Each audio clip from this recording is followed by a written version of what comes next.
welcome to another edition of Confessions of a Millionaire. Today we got a super awesome guest, Scott Davidson. We'll start off by Scott. Just tell us a little bit about your background, where you started your work experience, and kind of how you transitioned to where you are now. And then I'll be asking a lot of questions along the way, and then we'll get it wrapped up. Okay. I'll try to keep it as short as possible. So I trained to be a professional drummer. And professional drummer? Yeah, man. Okay. Did you go to school for that? I did. I went to Berklee College of Music, like the top music school in the world. And, you could argue, Juilliard, all those guys are classical, but we were like the rock and jazz place. But yeah, so I did that, did it for 10 years and got married pretty young. So I was on the road and I remember the drum thing for a little while because that's very interesting. So any bands that you played for that we would know about? Yeah, I played with there was a couple of them. Some of them have become more famous than others in just weird, infamous ways. But I played with Evan and Jaron, and they got signed with Jimmy Buffett's deal. And Evan is now Kevin Spacey's manager. That's a funny one. As of the news article last week.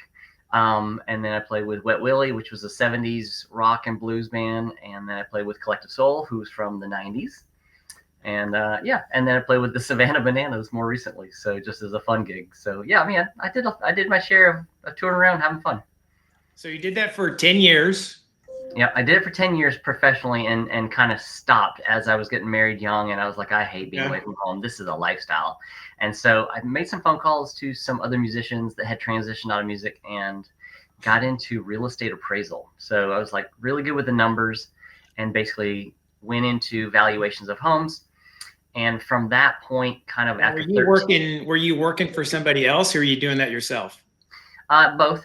For the first 3 years, I trained with the guy who's the president of the board in Georgia, and he's still the president of the board, I believe. And then I went on my own for 12 years, and then we went through the downturn, and I really didn't enjoy it anymore. I was kind of burning out and realizing that time was limited, and you could only do so much work, and you were always going to be capped. So I started thinking about, well, what has more opportunities for leverage or for, no ceiling. So I kind of, and I was in the business. So I looked at the agents around me that I didn't honestly like the way they were doing their job. And I said, well, I'll become one of them. So I became a real estate agent. So you did 10 years of drumming, then you kind of, let's just say 10 years of home inspection. So you're 40, 42 at that point? So the last transition I made, I was 42, and my wife was like, seriously, another job change? And, that's always fun. And she was a stay-at-home mom. So, of course, that was a lot of stress. And so I did make that change. And for 2 years, I actually did both. I launched my real estate career as an agent and also still did the appraisal work so that I could guarantee that we had income coming in, because there was no guarantee, obviously, as you're selling houses. And basically to prove to her that I could make that transition. So once I finally succeeded as an agent, I let the appraisal thing go.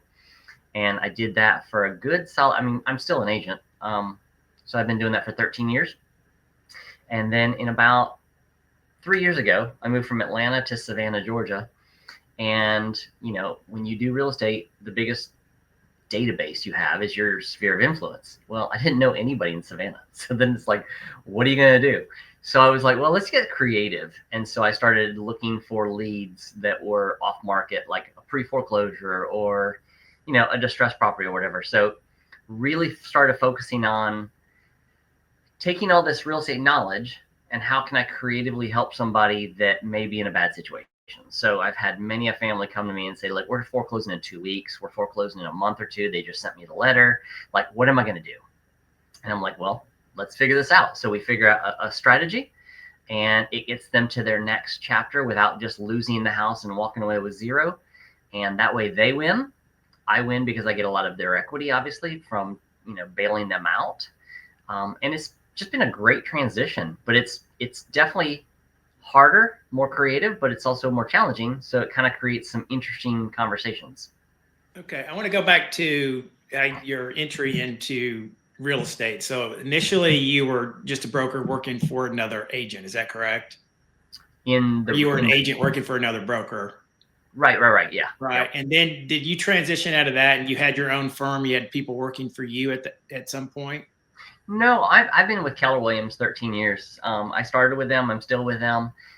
They really support the idea of teams, though. So you still have your brokerage fees, but you can build a team under that, which creates a lot of leverage. So you can have listing agents, Okay, so buying you were at agents. Keller Williams, but then you built your own team. So you had actually people working for you on your team. Correct. Yep. Okay, so Correct. that was very similar to just having your own little business because Yeah. people are Without working there without all making. the overhead. Yeah. Without all the overhead of running a brokerage. Yeah. It's like a broker within a broker, and they really support that, which is really cool. Okay, so then you transitioned out of that.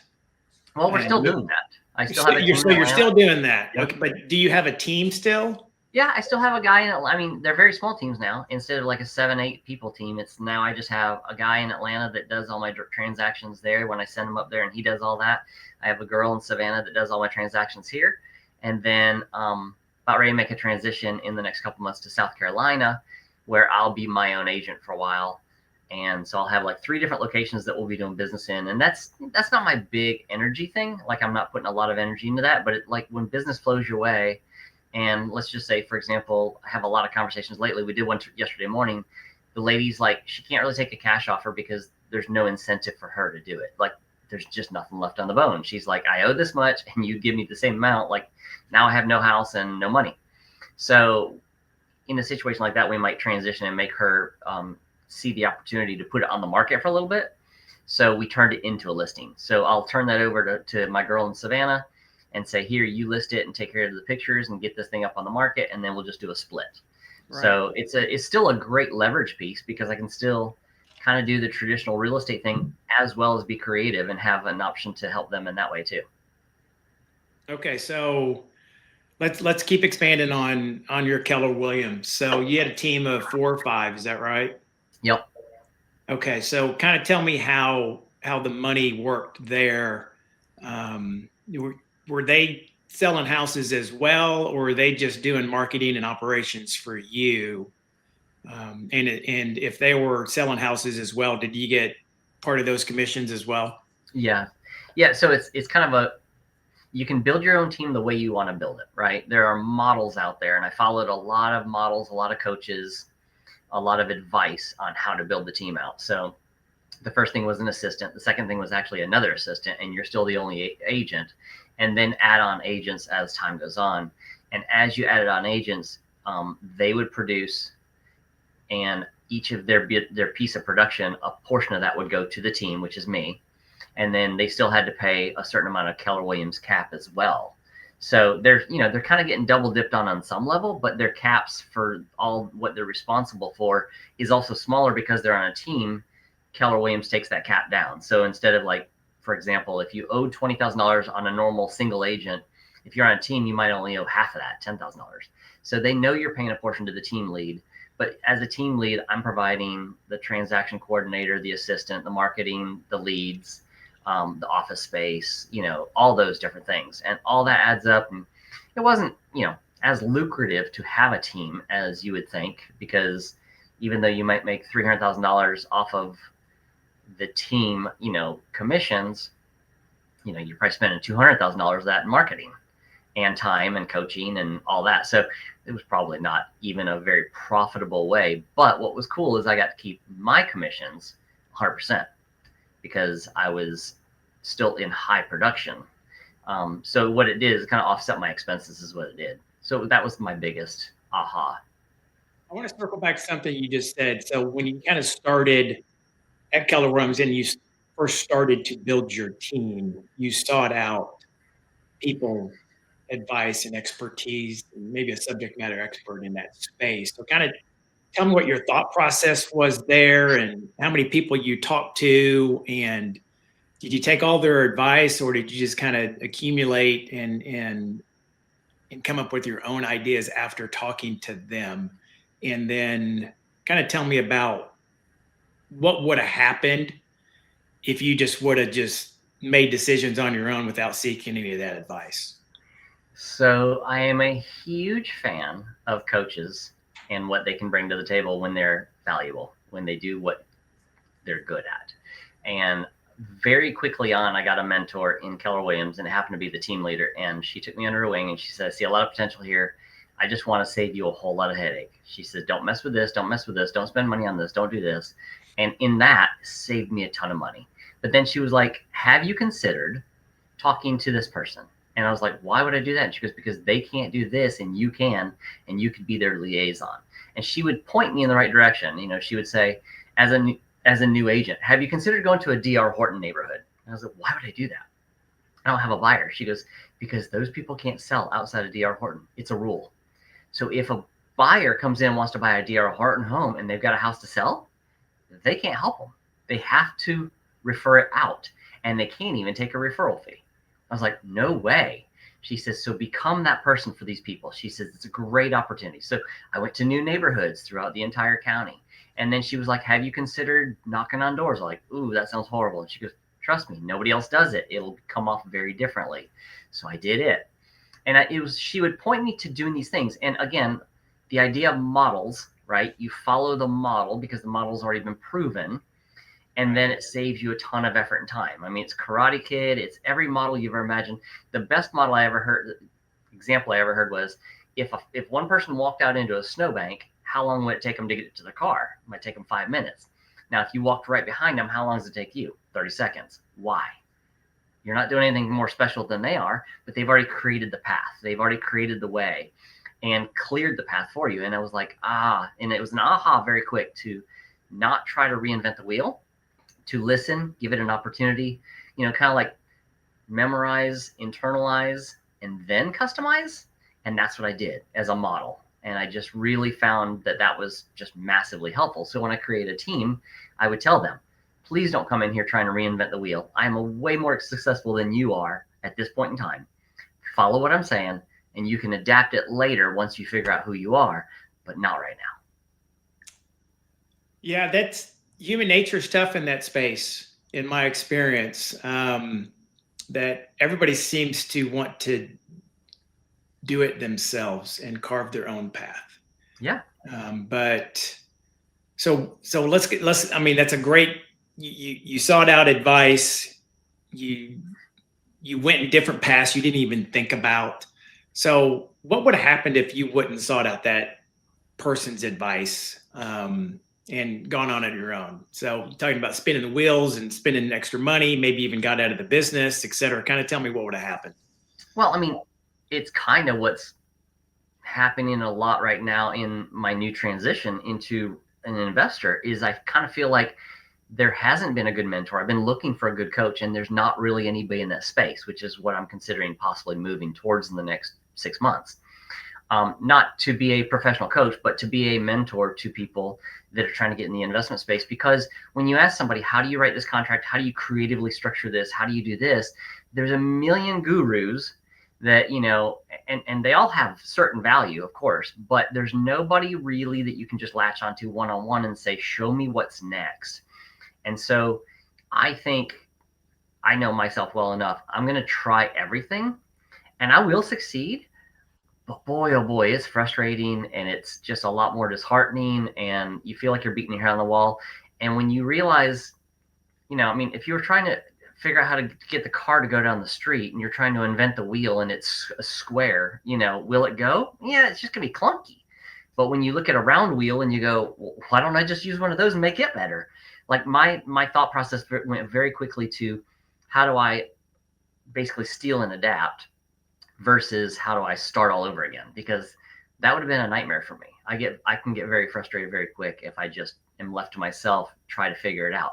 Now, with this new career path, that's exactly what I've had to do, which has been extremely frustrating, because it's like, well, what if this doesn't work? And what if this works? And what I should ask somebody, and you go, there's nobody to ask. And that's been a real challenge. There's a space out there available for this. So and everybody's got their pieces of it, you know. So what you're doing now, so just to make sure all of our listeners are understanding what you're doing. So you still got your real estate license, so you're still selling houses, things like that, but you really transitioned into mostly a kind of a find and flip, maybe a little bit of a fix up, but kind of I mean, that's thinking outside the box without a doubt. So how did you come up with that idea? And because there's nobody kind of in the space that you were able to seek out for advice, what did you do? How much money did you spend? Mistakes did you make along the way over the last 3 years? Um, I mean, I think it's just been a slower start than a lot of people, right? I mean, there's some people in the space I'll have a coffee with and I'll say, how do you guys, and they won't give a lot of secrets, right? Because you're the competition. It has been really popular in the last 4 or 5 years to be a wholesaler, right? This is literally sometimes a kid in their college room who's given a source of leads, and they call this guy and say, hey, I see you have this house, I'd like to buy it. And he's like, well, I'll sell it for $150,000. And the kid goes, perfect, I'll buy it for $150,000. And turns around and tries to find an investor who will buy it for $152,500. And I was just like, I'm just not doing that. That's just a waste of my time. I mean, I get it. They can make money, and a college kid, $2,500 is everything. And there are guys out there making $10,000, $20,000, $30,000 on a wholesale, never taking ownership, never flipping it per se. That whole world has just kind of gotten really quiet since COVID is over and the market has tightened up. And what I realized was I was a really good listing agent because my questions were very smooth, and I'm just good at talking to people in the sense of that when I call somebody that I think wants to sell their house, my first question is, tell me your situation. Tell me what's going on. Tell me what you'd like to see happen. You'd be surprised how honest people are. You get a phone call from a guy who says, I'm foreclosing in 2 weeks. I'm about to lose my house and get nothing for it. I said, what do you owe? And he goes, I owe 150. I said, I'll give you 170. And he goes, fine. At least I get 20 grand to go start my new chapter. I'm like, perfect. You know, whether I have to come in and fix it and flip it or whatever, or just put it back in the market and clean it up, I don't know necessarily right away. I find out very quickly.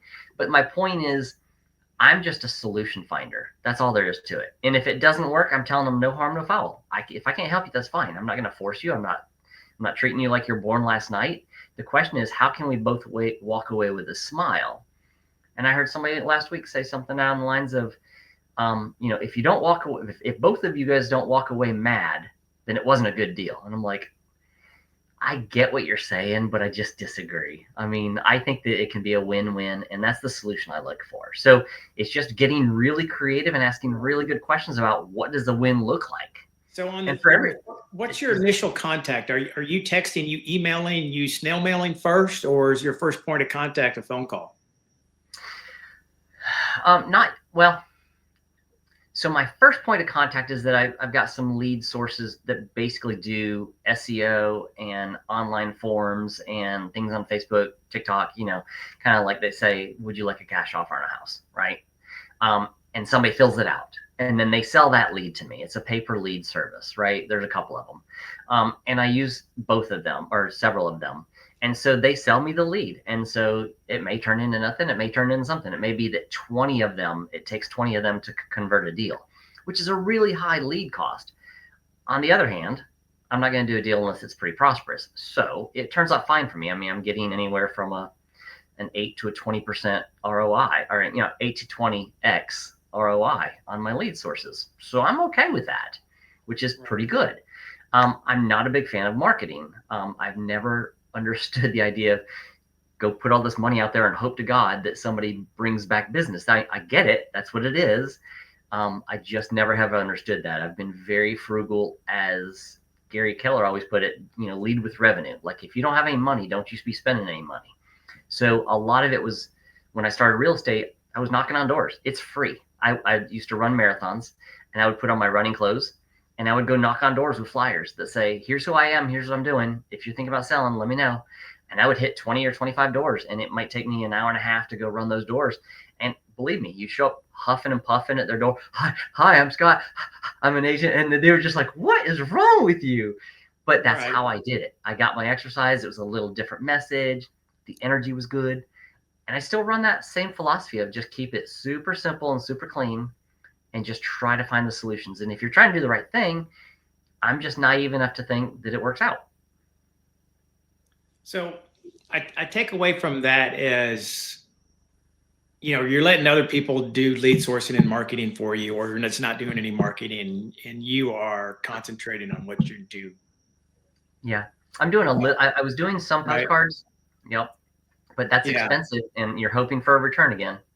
So okay, so you've got the lead source that the person said, yeah, I'm interested in cash offers, et cetera, and then that lead source has been handed over to you. So then, what do you do at that point? Are you At calling that them point, or? yeah, I'm calling, texting, emailing, waiting for some kind of a response that says, let's Okay, so talk. you're doing all three and Oh see yeah. which one responds. Okay. Oh yeah. Yeah. I spend a lot of time chasing, a lot of time. There are moments where, 15 leads in and you're like, I haven't heard anybody say anything. And then all of a sudden somebody says, okay, I'm finally ready to talk. And I'm like, God, I've been trying to chase you down for 3 months. But that's kind of what you run into, is that people, as you know, sit on the couch, watch a football game. Sure, I'd like a free cash offer. The phone rings and they're like, I don't know that number. They don't answer it. They don't return their phone calls. They don't even check their voicemails. Half the Right. time, what I've really found is this funny, pattern that the reason you're in trouble financially is because you don't answer the phone. You don't respond to emails or texts. It's like your head's buried in the sand. And so it's kind of been funny. I had one guy go, I've been trying to get a hold of you for a week. And I'm like, I've been trying to get a hold of you for 2 months. He goes, well, I'm foreclosing in 2 weeks. I'm like, yeah, I know.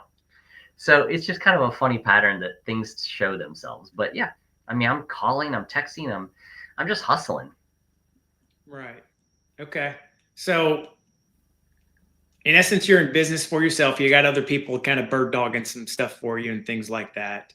Yep. And from obviously I know you. So if someone is just listening to this, they're thinking that you're making, $75,000, $100,000 a year in doing this, right? From just kind of the conversation I'm having with you, I think that's what they would think. Okay. And I know that you make a crap load more than that, right? So um, it's just what I might take away from that is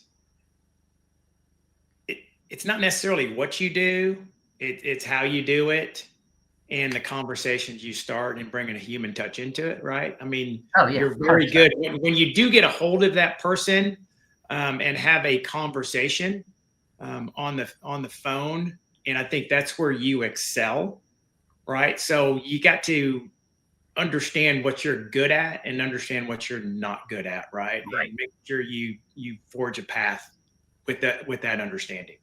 Correct. Correct. I mean, that's been a big aha for me in the last couple of years. And I literally have looked at my wife and said, as much as I would love to go buy a business right now and grow it and sell it, I don't know anything about that department right now. I said, what I really have realized, and people have told me, is that I'm sincere and I'm honest, and I close the deal when I say I'm going to close it. I do what I say I'm going to do.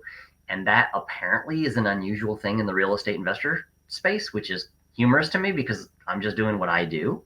And I think that goes a long ways, because I get referrals from people going, he did exactly what he said he would do.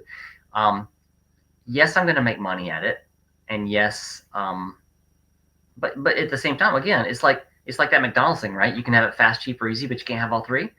I'll give you an easy path, but I'm gonna make some money at it, and as long as you make what you need out of it, I'm good with it. But I am good at just kind of listening and seeing what is it they need, and I'm very okay with saying, I'm not your guy. Like, you need a full retail offer, I'd be happy to list it for you.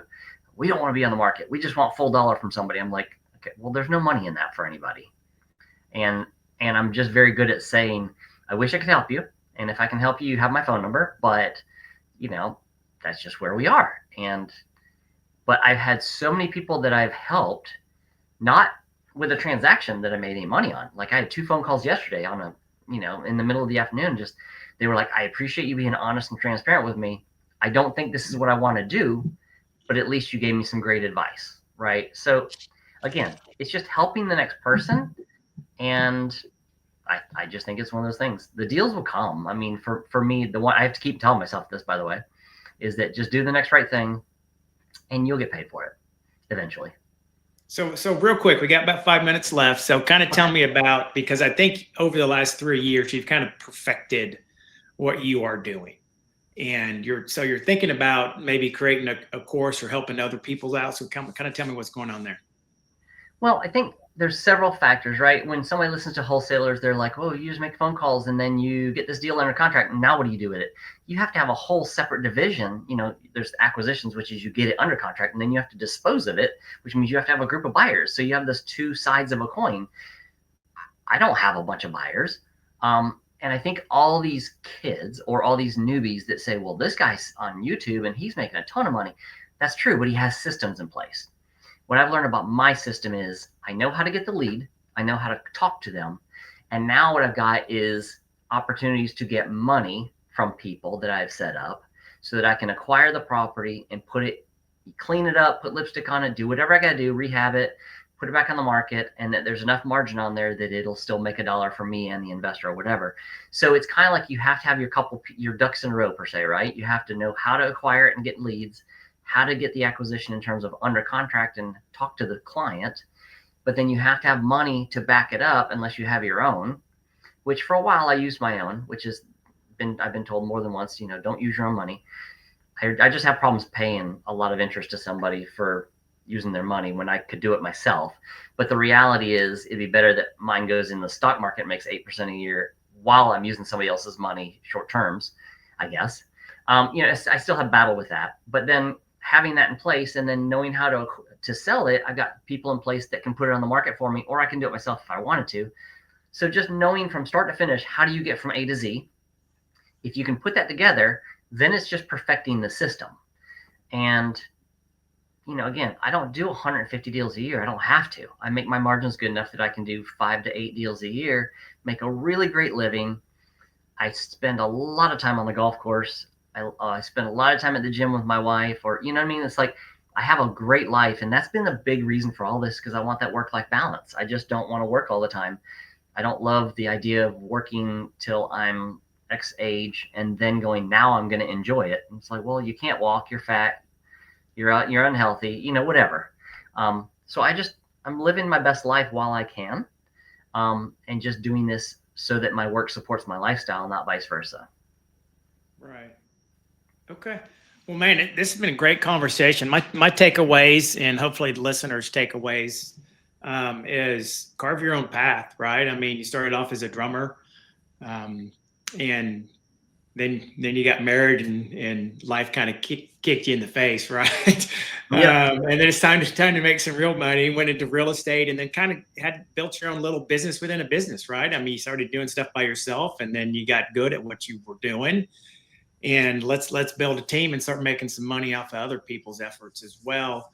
And then kind of transitioned again, still doing the real estate sales, but kind of started doing some wholesales and some quick flips.